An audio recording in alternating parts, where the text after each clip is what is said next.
तो लालू प्रसाद ने कहा था कि गदबेर में लेता रंग। जी, मुझे पूरा याद है कि लालू प्रसाद ने कहा था कि गदबेर में ले तारण गदबेर में कोनो शुभ काम ना हो। उसे मुझे बाबा जीतन में बड़ा बढ़िया यहाँ पे प्रसंग है। मुझे जीतन राम मांझी को आज देखता हूँ जी तो रघुवंश याद आते हैं। बिल्कुल बिल्कुल, आप एकदम उस समय के जो राजनेता हैं उन लोगों की बात ही अलग थी। कोरोना के दौरान का मैंने एक बात कही थी बाबा कि चुनाव है कुछ दिन बाद, इसमें से कितने विधायक जानते हैं इसलिए बाबा हारेंगे क्योंकि अपने क्षेत्र में गए नहीं। जी जी जी, और हुआ वही। बिल्कुल कई पुराने विधायक हर पार्टी से हारे। तो मीटिंग में उन्होंने कहा था कि जितने भी हारे हुए कार्यकर्ता हैं वो ज्यादा मेहनत करें अपने क्षेत्र में जाकर, और जो जीत के आए हैं उनकी जिम्मेवारी है कि वो अपना एक एक पैसा अपने क्षेत्र में खर्चा करें। पता है नीतीश कुमार ने क्या इसका उपाय निकाल लिया, इसका काट सब विधायक से 2 करोड़ रुपए ले लिए बिना उनकी अनुमति के। कि बिहार सरकार दिवालिया हो गई है, मैंने अपनी ही सरकार को दिवालिया करें। कल साधु यादव ने कहा था तो बहुत सारे लोगों ने फोन किया जी। अब खुद उनके साथ बैठे लोग, सत्ता में बैठे लोग ये बात कर रहे हैं। मान लीजिए किसी तरह से अपनी जान बचा भी ले, कैसे बचा लेंगे? उन्होंने कहा कि मेवालाल चौधरी उनके ही मंत्री थे, एक समय था उनको माथा बिठाने के लिए तैयार थे जब उन पर चार्जेस लगे तब भी, और जब उनको बीमारी हुई तो आईजीएमएस में भर्ती कराने के लिए किसी ने पैरवी नहीं की, विधायक की पैरवी नहीं हुई। ये बातें मैं बोलना नहीं चाहता था लेकिन पूर्व मंत्री कह लीजिए जी, और फिर भी मैंने आपको बताया क्योंकि ये जानना जरूरी है आपके लिए। नमस्कार, भारत लाइव देख रहे हैं आप, और ये रातों रात है। रातों रात में बिहार की राजनीति का हम एक निचोड़ लाकर आपके सामने प्रस्तुत करते हैं और उम्मीद करते हैं इसका जो असर है वो आने वाले 24-48 घंटे तक आपके जहन में रहे। लेकिन ये अनायास ही नहीं होता है। दिन भर जो राजनीतिक घटनाक्रम होती हैं जिनका प्रतिफल आपको ब्रेकिंग खबरों के तौर पर मिलता है, उन्हीं का एक निचोड़ जो रस अंदरूनी आपको मिल नहीं पाता है, उसे एक साथ में बूस्टर डोज के तौर पर यानी सेकेंड डोज जी वो आपको दिया जाता है। अब उसके बीच में गैप होना चाहिए, बताइए आपको। अब उम्मीद भी यही करते हैं कि आप कोरोना की वैक्सीन ले चुके होंगे, तो राजनीतिक वैक्सीन देने के लिए हम और बाबा उपस्थित हैं। रातों रात बिहार की राजनीति का सबसे विवादास्पद शो है, तो विवादों से अगर नाता हो तो ठीक है 10 मिनट समय दीजिए, नहीं तो कोई बात नहीं, आपके लिए ब्रेकिंग अलग से खबरें आ जाएंगी। आज जो खबर लेकर आपके लिए आए हैं वो खबर बहुत पहले भी हमने आपको इशारा किया जी, लेकिन आज उस खबर को देते हुए प्रसन्नता भी हो रही है। नीतीश कुमार और तेजस्वी के बीच में बातचीत शुरू हो गई है, ये शुभ संकेत है। इसलिए नहीं कि दोनों मिलकर सरकार बना लेंगे, इसलिए क्योंकि बिना सामंजस्य के दुनिया में कुछ होता ही नहीं जी। अब नीतीश कुमार भाजपा से बात नहीं कर रहे हैं, इसका खामियाजा जानते किसको भुगतना पड़ रहा है? आपको। ना आपको ऑक्सीजन मिल रहा है, ना बीमारी पर आपको बेड मिल रहा है, ना आपको रेमडेसिविर दवाई मिल रही है, ना आपको अन्य जो स्वास्थ्य की समस्याओं को दूर करने वाली चीज़ें हैं वो मिल पा रही हैं। यानी टैक्स भरिएगा, माचिस से लेकर हवाई जहाज तक खरीदिएगा तो टैक्स आप भरिएगा, सरकार टैक्स लेगी। 200 रुपये तेल हो जाए, 500 रुपये हो जाए, आपको लेना ही है क्योंकि आपको काम करना है, और आपको काम करना है तो आपको उसका टैक्स देना है। तो अगर हर चीज़ में आप टैक्स भर रहे हैं, यानी मंदिर में पूजा करने के लिए भी टैक्स देना पड़ता है, और इन सारे टैक्स के बावजूद अगर आपको टैक्स के पैसे की बाबा अगर आपके चीज़ें नहीं मिल पाती हैं, और अब तो हवा उड़ गया मार्केट में। साधु यादव ने ऐसा ना आग लगा दिया है कि उन्होंने हवा मचा दिया है। सुबह से ही कम से कम 20-25 फोन हमें आ चुका है अलग अलग नेताओं का, और वो कह रहे हैं हाँ साधु बिल्कुल सही कह रहे हैं, बिहार सरकार के पास पैसा ही नहीं है कर्मचारियों को देने के लिए। आपको याद है भारत लाइव बार बार बोलता था, हम हमेशा बोलते थे बाबा, हम आपको भी बोलते थे कि कई मेरे ठेकेदार मित्र हैं जो बहुत आगे निकल गए जीवन में, हम पीछे ही रह गए, तो उन्होंने टेंडर नहीं लिया पिछले 2 साल से, ठेका नहीं दिया है। पता क्यों? एक तो पिछले साल चुनाव की वजह से, कोरोना की वजह से समस्याएं बढ़ी हुई थी, लेकिन कोरोना में उन्होंने कुछ टेंडर्स लिए मेडिकल, लेकिन इस बार तो कोई ले ही नहीं रहा है। मुझसे फोन करके लोग पूछते हैं कि नमन जी सरकार गिर जाएगी क्या? आप तो कहते हैं कि मतलब समीकरण ऐसे बन रहे हैं तो रिस्क कैसे ले? पिछला ही क्लियर नहीं हुआ है, पिछला ही क्लियर नहीं हुआ, कितने लोगों का। मतलब सरकार के पास पैसा नहीं होने की अफवाह उड़ गई है। और अफवाह कैसे कह दें? आपके पास वेंटिलेटर नहीं है, स्टाफ नहीं है, स्टाफ को देने के पहले पैसा नहीं है, तो आप भिखमंगे हैं। एम्बुलेंस के लिए ड्राइवर नहीं है, एम्बुलेंस के लिए ड्राइवर तक नहीं। बताइए, आज ट्रैकिंग सिस्टम दिखा रहे हैं और कल ड्राइवर मांग रहे थे भीख पप्पू यादव से। मतलब समझ ही नहीं आ रहा पप्पू यादव पर कितने आरोप हैं, आपके नेता पर आरोप नहीं है। आपने जिन्हें गृह मंत्री बना रखा है इस देश का, उनको तड़ी पार करना पड़ा था जी, उनके ऊपर चार्जेस लगे हुए हैं। कौन नेता आपका साफ सुथरा है? किस नेता पर आपके आरोप नहीं लगा हुआ है? आपने कहा Guinness book of world record में देखते हैं तो पप्पू यादव का रिकॉर्ड है जी। पप्पू यादव जो किया है वो सार्वजनिक जीवन में है। अगर आजकल के बच्चे नहीं जानते होंगे तो भ्रम में होंगे। हमारे जैसे गार्जियन होंगे तो बताते हैं कि आप जिस पप्पू यादव के पीछे भाग रहे हैं वो बदला हुआ इंसान है, उसके पहले उंगली माल था और उसमें कोई माने विरोधाभास नहीं है। आज लालू यादव जेल से टाइम खट के आए हैं, जिसमें विरोधाभास नहीं होना चाहिए। न्यायालय से ऊपर आप नहीं है। लालू यादव एक नेता के तौर पर उनके पीछे घूमने वालों में बहुत लंबी लिस्ट है। बाबा भी उनकी विचारधारा से बहुत प्रभावित रहते हैं ऑफ कैमरा, जो एक पत्रकार के तौर पर नहीं होते हैं। लेकिन सच्चाई यही है कि जब कोई व्यक्ति उस पर आरोप लगते हैं संस्थागत और फिर वो प्रूव हो जाते हैं और वो जेल खटता है, तो आप उसे आजीवन क्रिमिनल कहने के लिए मजबूर रहते हैं, क्योंकि आपके जो संस्थाएं आपने बनाई हैं, जिस संस्था के चलते आपको आरक्षण मिलता है, जिस संस्था के चलते आपको नौकरी मिलती है, जिस संस्था के चलते आपको भोजन मिलता है, शिक्षा मिलता है, रोजगार मिलता है, उन सब से उसी में प्रावधान है कि अगर कोई गलती करता है तो वो क्रिमिनल होता है, अगर उसे सजा मिल जाती है तो। नॉट प्रूवन गिल्टी, मतलब जो कहा तब तक प्रूव नहीं हुआ है तब तक उसे आप नहीं कह सकते, लेकिन जब प्रूव हो गया और सजा काट के आया है तो भगवान मत बनाइए उसको। लेकिन ये मानवीय प्रवृत्ति है कि हम हर किसी को दूसरा मौका देते हैं। राम ने भी जब रावण का वध किया था तो अपने चरणों में स्थान दिया था, और यहाँ तक कि अंतिम संस्कार भी खुद ही किया जी। तो ये हमारे रीति रिवाज है। और यही नहीं, हम जब इस्लाम की तरफ भी बढ़ते हैं तो हमने देखा था, जिस रामायण की चर्चा करते हैं उस रामायण को भी तो लिखने वाले वाल्मीकि पहले क्या था? जी जी जी जी, छुपा है नहीं। और अब समय बहुत ज़्यादा आपका नहीं लेते हुए टॉपिक पे वापस आए बाबा। आज जो विषय है, कहीं ना कहीं नीतीश और तेजस्वी के बीच संवाद शुरू हुआ है। ये संवाद बिहार को लेकर हुआ है। लालू यादव ने एक मैसेज दिया था वर्चुअल मीटिंग में, उन्होंने कहा था कि जितने भी हारे हुए कार्यकर्ता हैं वो ज़्यादा मेहनत करें अपने क्षेत्र में जाकर, और जो जीत के आए हैं उनकी जिम्मेवारी है कि वो अपना एक एक पैसा अपने क्षेत्र में खर्चा करें। पता है नीतीश कुमार ने क्या इसका उपाय निकाल लिया, इसका काट सब विधायक से 2 करोड़ रुपए ले लिए बिना उनकी अनुमति के। आज राहुल तिवारी जो कि शाहपुर के विधायक हैं, मेरे से बात उनकी हो रही थी, खुद उन्होंने फ़ोन कर दिया और खुद ही मुझे फ़ोन करके बोला कि मैं बहुत परेशान हूँ नमन जी, खुद हमने वैक्सीन ले ली, हम अपने बच्चों को वैक्सीन नहीं दिलवा पा रहे हैं। बिल्कुल, खुद हम मान लीजिए किसी तरह से अपनी जान बचा भी लें, कैसे बचा लेंगे? उन्होंने कहा कि मेवालाल चौधरी उनके ही मंत्री थे, एक समय था उनको माथा बिठाने के लिए तैयार थे जब उन पर चार्जेस लगे तब भी, और जब उनको बीमारी हुई तो आईजीएमएस में भर्ती कराने के लिए किसी ने पैरवी नहीं की, विधायक की पैरवी नहीं हुई। ये बातें मैं बोलना नहीं चाहता था, लेकिन पूर्व मंत्री कह लीजिए जी, और फिर भी मैंने आपको बताया क्योंकि ये जानना जरूरी है आपके लिए जी।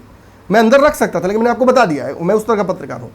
तो ऐसी परिस्थितियों में डर लगना लाजमी है। वो कहते हैं कि अपने क्षेत्र के लोगों के लिए हम अनुशंसा करने की बात कर रहे थे, एम्बुलेंस मंगाते हैं, जो ऑक्सीजन कंसंट्रेटर मंगाते हैं, सब मंगाते हैं, लेकिन कैसे मंगाएं? हमारे फंड को तो रोक लिया गया, हमारे फंड को तो सरकार ने बिना मुझसे पूछे ले लिया। सत्ता में बैठे लोग भी नमन जी फोन करके अब इस बात को बता रहे हैं, कल जो हम लोगों ने खबरें चलाई थी जी कि 2 करोड़ रुपया आखिर कहाँ गया जी, और इस पर क्या कुछ होने जा रहा है। 2 करोड़ रुपया लिए तो उस पर कितना विधायक का अधिकार है और उस पैसा को कहाँ खर्च किया जाएगा? नहीं बाबा, इसमें तो स्पष्ट बोल दिया गया सरकार इसका नहीं देगी ब्यौरा आपको जी। तो ये तो चोरी हो गई ना बाबा, चाहे आप कोई भी हो।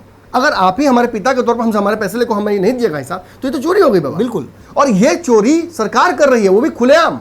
कल तक नीतीश कुमार नरेंद्र मोदी से कुछ मांगने के लिए तैयार नहीं थे, आज भी वही परिस्थिति है, लेकिन अपने विधायकों का पैसा जरूर काट लेंगे। क्या छोड़िए, हमें उसमें भी नहीं पड़ना है।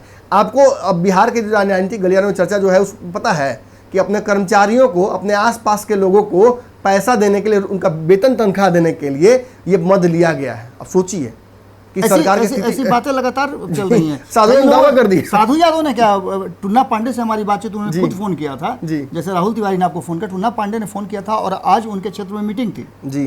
उन्होंने खुल करके कह दिया है कि सामंजस्य की भारी कमी है और नीतीश कुमार डिक्टेटर हो गए हैं।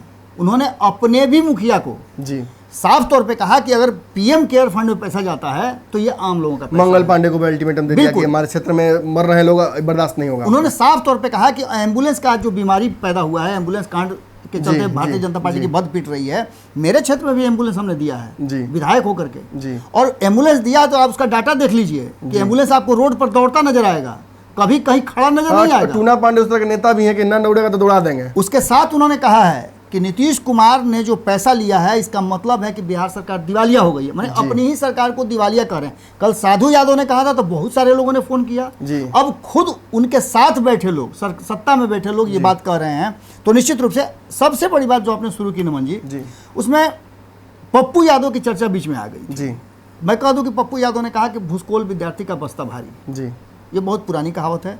उन्होंने किस संदर्भ में कहा ये हम कभी चर्चा अलग से कर लेंगे, लेकिन अभी इतना जरूर बता दें आपको कि ये जो संवाद शुरू हुआ है नीतीश कुमार और तेजस्वी यादव के बीच में जी, ये कहीं ना कहीं चोर मौसेरे भाई वाली बात है जी। दोनों एक दूसरे से, अब सोचिए ना आप कि तेजस्वी यादव फिर से दूरी बनाए हुए हैं बिहार से। ना आपको उतरना है ना हमको उतरना है पानी में, जो उतरा हुआ है उसी को खींच दिया जाता है। बिल्कुल बिल्कुल एकदम आप समझिए कि आप दिल्ली में रहिए, हम बिहार में रहते हैं, आपस में नूरा कुश्ती कर लें और जब कोरोना खत्म हो जाए तो बड़ी विडंबना है। देखिए, बिहार को बदलने आई थी प्रिया पुष्पम चौधरी, कहाँ फरार रही लड़की, मिल ही नहीं रही है। आपको बता दें कि बिहार में एक बहुत बड़े अभिनेता हैं चिराग पासवान जी, पॉजिटिव निगेटिव है क्या नहीं है पता नहीं, लेकिन गायब हैं। आप समझ लीजिए कि अगर उन्हें वाकई कोरोना है या उन्हें उनकी बीमारी तबीयत खराब है तो मेरी हमदर्दी साथ में है, लेकिन बीमारी से पहले कौन सा वो बिहार में थे। एक चीज़ तो उसमें हो रही है ना नमन जी कि ये लोग सरकार को कटघरे में खड़ा कर रहे हैं, सरकार के साथ रह के कटघरा में खड़ा कर रहे हैं, लेकिन तेजस्वी यादव तो लंबे समय के बाद नहीं कर रहे हैं ना। उनके पास उनका वैधानिक जिम्मेवारी हो, बार बार करें मेरे पास संवैधानिक पद है। और देखिए इंटरेस्टिंग बात यह है बाबा कि जब लालू यादव बुद्धि में देते, बुद्धियों दिया जाता है, किसको दिया जाता है? चालाक व्यक्ति को। जब वो बुद्धि दे रहे हैं कि जाओ जनता के बीच, तो यहाँ लोग ये बोल रहे हैं लाइव में कि हमको गिरफ्तार कर लीजिएगा। अरे गिरफ्तार कर लेंगे तो आपको क्या डीएमसीएच में लेके मार दिया जाएगा? अब तो उनसे मांग लिया गया है ना, अब तो उन्होंने परमिशन मांगा है, परमिशन मिला कि नहीं मिला तो बड़ी बात यह है कि पप्पू यादव का तो जनाधार शून्य है जी, आप भी कहते हैं। आपका तो कम से कम 75 को विधायक जीत के आया हुआ है। अगर आपको जान से मार देगी सरकार गिरफ्तार करके तो वो जिंदा रहने देंगे? आपने बड़ी बेहतरीन बात कही नमन जी। अब इसी पर मैं जो मेन मुद्दा है उसको लेकर के आता हूं कि इनके 75 विधायक, अगर इसमें कोई चुनाव हो जाता है, कल भी हमने चर्चा की थी इस पर, बहुत सारे लोगों का कमेंट आया है, बहुत सारे लोगों ने हमसे व्यक्तिगत रूप से बात किया है कि इनके 75 विधायक, इनको डर किस बात का है? इनके 75 विधायक इस बात के लिए, नीतीश कुमार ने पैसा तो ले ही लिया जी, जब जरूरत पड़ता है तो पिछले बार 50 लाख ले लिए थे, इस बार 2 करोड़ ले लिए और उस पैसे का हिसाब किताब भी नहीं देना है। अब विधायक जी अपने क्षेत्र में जाएंगे तो जाएंगे कैसे मुंह दिखाने, कारण तू तो काम कर नहीं रहे हैं। अब ऐसा स्थिति में 75 को विधायक को यदि नीतीश जी कहेंगे कि भैया छड़ी मेरे पास है, तुमको क्लास में बैठना पड़ेगा, तो क्लास में से उठेंगे। अब विधायकों की स्थिति है कि नौता गोनाई भी नहीं जा सकते जी। मैं डर हो गया लोगों को ना कि अब हम अगला चुनाव कैसे लड़ेंगे जब तक ये पूरा मामला नहीं सामने आता। बाबा आपको याद होगा, देखिए इस बात पे मुझे याद आ रहा है, मैं वीडियो भी हमारे पास होगा पिछले साल का कोरोना के दौरान का, मैंने एक बात कही थी बाबा कि चुनाव है कुछ दिन बाद, इसमें से कितने विधायक जानते हैं इसलिए बाबा हारेंगे क्योंकि अपने क्षेत्र में गए नहीं जी, और हुआ वही। बिल्कुल कई पुराने विधायक हर पार्टी से हारे हैं जी, और उन बेचारों की बलि बस इसलिए चढ़ी क्योंकि सरकार ने कहा कि लॉकडाउन है, घर में रहिए, और वो बाहर निकल नहीं सकते हैं, और वो बाहर निकलेंगे तो आप जो बापू के साथ किए उसको कर सकते थे। अब तो डर और हो गया, और इसी डर की वजह से तेजस्वी यादव ने लेटर लिखा है नीतीश कुमार को और परमिशन मांगी है कि हमको इजाज़त दीजिए कि हम आए और जो लालू जी कहे थे कोरोना सेंटर वो खोले, लोगों का इलाज करें, क्योंकि आपने तो कह दिया। याद होगा जिस दिन ये बातें हुई थी बाबा, उसी दिन एक ट्वीट आया था कि ये आपके पिताजी की संपत्ति नहीं है जदयू की तरफ से जी, कि आप आइएगा खोल लीजिएगा सरकारी अस्पताल में ऐथी में कोरोना सेंटर, अपने कार्यालय में जाके खोलिए, यहाँ नहीं खोल सकते। इसके अलावा भी बहुत सारी बातें सामने आई हैं नमन जी। देखिए अब स्थिति ऐसी आ गई है कि सभी लोगों को इस बात का डर हो गया कि जनता अब पूरी तरह से कुंठित हो गई है। बिल्कुल, या तो सरकार के नीतियों से हो या विपक्ष के चुप्पी से हो। अब ये चुप्पी दोनों को खल रही है। कहीं ना कहीं नीतीश कुमार और लालू प्रसाद के बीच में जो संवादहीनता थी वो संवाद में आई है। जो माध्यम बने हैं तेजस्वी यादव जी। इस संवाद के विषय में कहते हुए तेजस्वी यादव ने साफ तौर पे कहा कि मैंने अब तक 4 साल में 30 से ज़्यादा चिट्ठियाँ लिखी जी, लेकिन किसी का जवाब नहीं आया चाचा जी की तरफ से। लेकिन इस चिट्ठी का जवाब आया है, भले उन्होंने नहीं दिया है, जीतन राम मांझी की तरफ से आया जी। और जीतन राम मांझी ने जो सबसे बड़े, या तो कहा जाए सत्ता में हो या विपक्ष में रहें, आज वो सत्ता में रहते हुए जिस तरह से भूमिका निभा रहे हैं उसे मुझे बाबा जीतन में बड़ा बढ़िया यहाँ पे प्रसंग है। मुझे जीतन राम मांझी को आज देखता हूँ जी तो रघुवंश याद आते हैं। बिल्कुल बिल्कुल, आप एकदम उस समय के जो राजनेता हैं उन लोगों की बात ही अलग थी। वो मुखर होकर के बोलते थे, उन्हें इस बात का डर नहीं था कि मैं सत्ता में रहूंगा नहीं रहूंगा, मेरी पार्टी में क्या कहेगी उस बात से लेना देना नहीं था उन लोगों को। और यही बिल्कुल वही चीज़ कर रहे हैं जीतन राम मांझी। उन्होंने साफ तौर पे नीतीश कुमार को उंगली दिखा के कहा है कि आप नौकरी नहीं दे सकते हैं तो 5,000 रुपया दीजिए, और दूसरा कहा है कि लग्गी से घास कितना खिलाइएगा। चल रहा है कोविड सेंटर, चल रहा है रसोई, सामुदायिक किचन चल रहा है, आइए लोगों का खाना परोसिए। देखिए कहीं ना कहीं बाबा बिल्कुल सही बात कर रहे हैं, अपने लोग घेरेंगे ही आपको, आपकी कार्यशैली ही ऐसी है, आप विरोधाभास में ही जीते हैं। आप पहले कहते हैं कि हम तैयार हैं कोरोना को लेकर, फिर जब आता है कोरोना तो आप छुप जाते हैं। सारे दुनिया भर के नेता, याद रखिएगा दर्शकों इस बात को, जाकर देख लिए दुनिया भर के चैनल्स को, दुनिया भर के नेता चाहे कितना मुंहचोर हो, वो आकर सामने रोज प्रेस कॉन्फ्रेंस करके बुरी खबरें खुद देते हैं जी।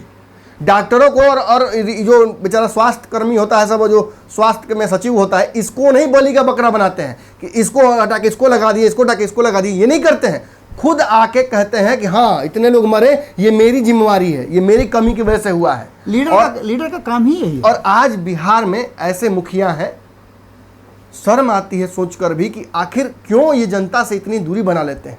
कौन सा राजनीतिक बीमारी हो जाएगा इनको। अब 44-45 से भी नीचे जाना है। पिछली बार भी मैंने कहा था कि आपकी स्थिति नहीं है कि आप फ्रंट वाली पार्टी बन जाइए। आपने करिश्मा खो दिया अपने चेहरे का। आपको देखिए, ये बीमारियां बिहार के लोगों को नहीं हो रही है, ये आपको हो रही हैं। आपको एहसास नहीं हो रहा है। ये राजनीतिक बीमारियां आपसे चिपकी रहेंगी। कोरोना ने आपको मारा, जो कांड हुआ बालिका गृह वाला, उसने आपको मारा, लीची के खाने की वजह से इंसेफ्लाइटिस जो हुआ, आप आज तक तय नहीं कर पाए क्यों होता है बीमारी, अभी भी बाबा हो रहा है। इन सब ने आपको मारा। आपने स्वयं अपनी हत्या की है। नीतीश 1 के हत्यारे नीतीश 2 है। और उसके बाद आप लगातार हत्या करते गए, सबूत मिटाते गए, हत्या करते गए। लेकिन हमारे जैसे लोग जो लगातार देखते हैं इन चीज़ों को, आपको मैं तो कहता हूँ PhD आपने कर रखी है, प्रूव कर दीजिए आप गलत है। आपने तो हर बार मेरी बात को सत्यापित किया है अपने एक्शन और रिएक्शन से। आज नमन जी, दोनों के नज़दीक आने का सबसे बड़ा कारण जो है वो ये है कि बिहार में अब कैसे लोगों को समझाया जा सके। जी, सबसे बड़ी बात है लोगों को सांत्वना कैसे दी जा सके, कारण कि लाशों का अंबार है, आंकड़े का हेर फेर, फील गुड, भाजपा वाला फील गुड। अब भाजपा की बात आपने की तो नरेंद्र मोदी के रास्ते पर निकल पड़े हैं कहीं ना कहीं नीतीश कुमार जी। और याद मुझे आ रहा है कि जब नरेंद्र मोदी शपथ ग्रहण कर रहे थे 2014 में, तो लालू प्रसाद ने कहा था कि गदबेर में लेता रनिए। जी, मुझे पूरा याद है कि लालू प्रसाद ने कहा था कि गदबेर में ले तारण, गदबेर में कोनो शुभ काम ना होके, गदबेर में शपथ लेते हैं, सूर्य ग्रहण में बिस्कुट खाते हैं। बिल्कुल। ओकरा बाद नीतीश कुमार के बारे में भी सेम मुहे बात कर रहन कि सूर्य ग्रहण में भी बिस्कुट खाता है जी। ये सब बात के लेकर के भले एक से कोनो संबंध ना होके, लेकिन इतना तो तय माना जा रहा है कि अब जबकि दोनों में संवाद शुरू हुआ है, ये सदन में भी शुरू हुआ था, उसके बाद मेडिएशन कहीं ना कहीं सीधे तौर पे दिख रहा है कि मांझी कर रहे हैं। बिल्कुल, मांझी लग गए अपने काम में। अब ऐसी स्थिति में कहीं ना कहीं एक बात तो तय लग रहा है नमन जी कि मांझी ने जिस तरह का जो शब्द रखा है, जिस तरह की बातें रखी है कि आपको किसने रोका है, आप हैं कहाँ बिहार में जी। आप बिहार में आइए तो आप नेता प्रतिपक्ष की भूमिका निभा कर रहे हैं। ठीक है, लालू जी की तबीयत खराब है, मैंने सबसे पहले लालू जी के बेल पर बोला था, लेकिन इन सब बातों के बीच में लालू जी को देखने वाले डॉक्टर हैं। आप डॉक्टर नहीं है कि उनका इलाज कीजिएगा, बिल्कुल। और आप ऐसा भी उनकी स्थिति नहीं है कि आपके बिना उनका कोई काम नहीं चलेगा। आप एक संवैधानिक पद पर हैं। आप अगर आप बार-बार अपनी अगर आप फौज में होते तो क्या आप आज अपने पिताजी के साथ होते हैं? बिल्कुल, आप बार-बार इस बात को रिपीट भी कर रहे हैं कि मैं एक संवैधानिक पद पर हूं और लोगों की तरह मैं नहीं कर सकता हूं। बिल्कुल। आज पप्पू यादव नहीं है, क्या पप्पू यादव का किचन बंद हो गया है? क्या पप्पू यादव के लोगों का हेल्प नहीं कर रहे हैं? सांसद रहते हुए भी ये राजनीतिक उद्दंडताएं पप्पू यादव करते आए जी, इसलिए तो केस इतने होते हैं। नहीं, सबसे पहली बात तो है कि उसी दिल्ली में आपके पिताजी भी रहे हैं और भी यहाँ से 40 सांसद जाके रहे हैं। इसके अलावा 7-8 के आसपास आपके राज्यसभा सांसद भी हैं। ये भूलने वाली बात नहीं दर्शकों, आप लोग भूल जाते हैं। हमें पता है कि आप फिर जात पर ही वोट कीजिएगा, लेकिन ये भूलने वाली बात नहीं है। उपेंद्र कुशवाहा जिनको लॉलीपॉप दिया नीतीश कुमार ने, वो भी जाकर छुपे हुए हैं। सारे पार्टी के नेता जो बिहार के लिए अपनी चिंता जताते हैं, सड़कों पर लाठी खाने की बात करते हैं, वो सब गायब हैं। और जानते हैं, केवल ट्विटर पर ज्ञान दिया जा रहा है। कुछ लोग तो ये भी नहीं कर रहे हैं। सबने अपनी अपनी राजनीति समझ ली है। बिहार का राजनीति बहुत सेचुरेट हो चुका है। सबको पता है इसके साथ नहीं मिलकर तो उसके साथ मिलकर सरकार बना ही ली जाएगी। और सबको पता है कि नीतीश कुमार बिहार की राजनीति के केंद्र में चले गए हैं। उन्हीं के आसपास वो सूरज हो गए हैं। चाहे कितना भी मध्यम हो, चाहे कितना भी नजर नहीं आता हो, लेकिन अगर सूरज आपके क्षेत्र में अगर अंधेरा है तो आपको ये भ्रम में नहीं चाहिए कि सूरज नहीं है। एक बहुत बढ़िया बात टुन्ना पांडे ने कही नमन जी। उन्होंने साफ तौर पे कहा कि जनप्रतिनिधि का काम होता है जनता के बीच में रहना जी, और अधिकारी का काम होता है एक्सक्यूशन करना। बिल्कुल, चीजों को हमारे द्वारा आप आदेशित कीजिए, अगर नहीं करता तो उस पर दंडित कार्रवाई कीजिए। उन्होंने साफ तौर पे कहा कि ये पूरा नेक्सस जो है नीतीश कुमार अपने हाथ में रख करके कहीं ना कहीं डिक्टेटरशिप कर रहे हैं। अगर उन्होंने छोड़ दिया होता, जनप्रतिनिधियों का कहा होता कि किसी भी कीमत में 243 के 243 विधायक अपने अपने क्षेत्र में रहेंगे, वहाँ के मुखिया, वहाँ के सरपंच, वहाँ के BDO, CO सारे लोगों से मिल करके ये पूछवाएंगे। जब आप वोट लेने की होती है तो घर घर जाते हैं, बिल्कुल, लोगों से ये पूछवाए कि आपके घर में कोई कोरोना पेशेंट तो नहीं है, बिल्कुल, आप ये बताइए कि आपके घर में कोई भूखा तो नहीं है। रामकृपाल, बिल्कुल, रामकृपाल यादव ऐसा काम कर रहे हैं और भी बहुत सारे, पप्पू यादव भी करते थे जी। मंदिरी मोहल्ले में जहां हमारा ऑफिस भी है और संयोग से इसी के इर्द गिर्द उनका कार्यालय है। हमारा विधायक जो है वो लोगों से नहीं मिलता है, वो जैसा आ जाके लाशों से मिलता है। बिल्कुल बिल्कुल। और पप्पू यादव इस मोहल्ले में, जबकि उनके पास कोई संवैधानिक पद नहीं है, इस मोहल्ले के वो गरीब और स्लम में रहने वाले बच्चे और लोग विरोध तक करना शुरू कर दिए, भूख हड़ताल तक कर दिया था कि हमारा दाता कहाँ है, हमको खाना देना। आज पप्पू यादव चाहे नहीं हो, लेकिन उनकी आज ही की उनकी पार्टी ने किस तरह से जाकर के पारस में हंगामा किया। आखिर ये सब चीजें कौन करे? राजनीति में यही राजनीति का प्रतिफल है। नहीं बिल्कुल बिल्कुल, जनता तक तुरंत पहुंचाई। बिल्कुल, जनता ने जिस तरह से आपको हाथों हाथ लिया, आपको सम्मान दिया, आप ऐसा कर रहे हैं ना कि एक अबोध बच्चे को उसकी माँ दूध नहीं पिलाती हो, वो गलती आप कर रहे हैं। ये वैंडलिस्टिक लगता है जो नई राजनीति करना चाह रहे हैं पप्पू यादव। पता नहीं आजकल के यूथ को इंटरेस्ट भी इसमें दिखता है। पता नहीं कौन सा बदलाव का रास्ता है, क्योंकि अगर आज तक जितने भी अच्छे बड़े पॉलिटिशियन इस देश में हुए हैं कुछ अच्छा कर रहे होते तो आज इतना बुरा नहीं हो रहा होता। पता नहीं इस देश को किस तरह की आवश्यकता है। शायद बाबा को जिस तरह से शॉक ट्रीटमेंट दे के वापस जिंदा किया गया, वैसे ही कुछ आवश्यकता इस देश को भी है। हम किसी को महिमा मंडित नहीं कर रहे हैं, पप्पू यादव का इतिहास आप अच्छे से जानते हैं, हर किसी का इतिहास आप जानते हैं। जिस नेता ने एक बार राजनीतिक पलटी मार दी अपने आइडियोलॉजी से, उसको नेता कहलाने का अधिकार नहीं मेरी डिक्शनरी में, मुझे लगता है। लेकिन फिर भी बिहार में लोग मरने के बाद भी जिंदा है राजनीति में, और ये केवल इसलिए होता है क्योंकि आपको जात पसंद है।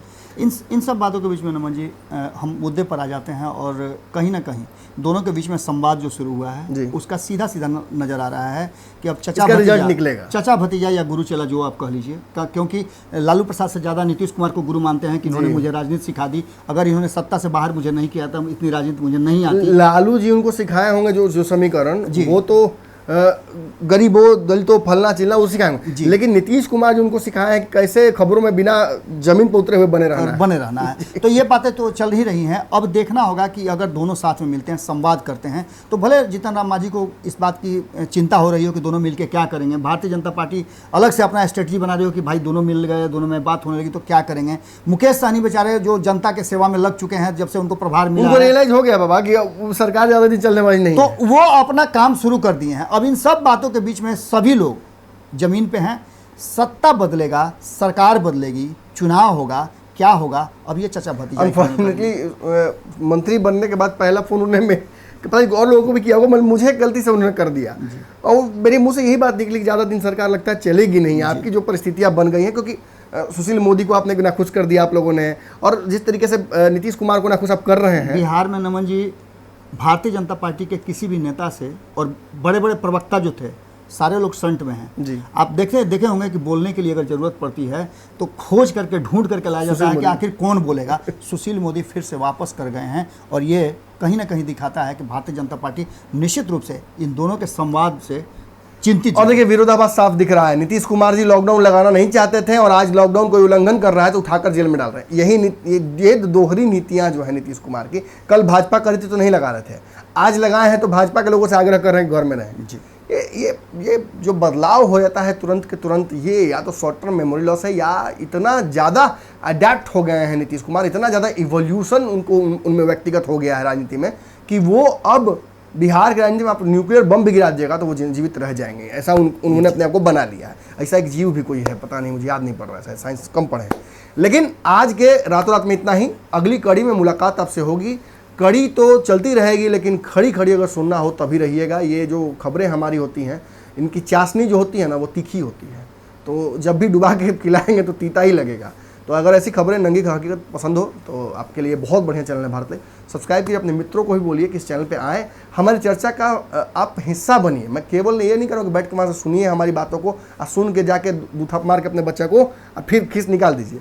सुनिए, कमेंट में आइए, हम ही से लड़िए, हम ही से गाली गलौज कीजिए, जो करना है कीजिए। हाँ, एक और बात, अनावश्यक रूप से कोई अगर आकर हमारे चैनल पे या किसी खास पार्टी का अगर सहयोग करेगा, ब्लॉक कर देंगे, स्पष्ट बोल रहे हैं, ब्लॉक कर देंगे। फिर आप दूसरा आईडी बना के फिर ब्लॉक कर देंगे। ऐसी स्थिति में आप बिहार के सबसे सारगर्भित जो खबरें हैं राजनीतिक, उनसे महरूम रह जाएंगे। तो फिर समझ लीजिए, सोच लीजिए, आप हमारी चर्चा का हिस्सा बनिए। बहुत अच्छा लगेगा। 2 गालियां ही दीजिए, लेकिन किसी की चमचाई मत कीजिए। बस आज के लिए इतना ही, अगली खबर में मुलाकात करते हैं। धन्यवाद। से सरोकार रखेनी तो सब्सक्राइब बटन दबा के चैनल के सब्सक्राइब कर ली। ओजे एगो घंटी बा, ओकरा बटन दबा देला से कुल सटीक और मारक खबर रुआ मुफ्त में मिल जाई। अगर रुआ पत्रकारिता के हमनी के नया प्रयोग में सहयोग कर चाहतानी तो ज्वाइन बटन दबा दी। पेटीएम नंबर नोट कर ली 9386816700। धन्यवाद।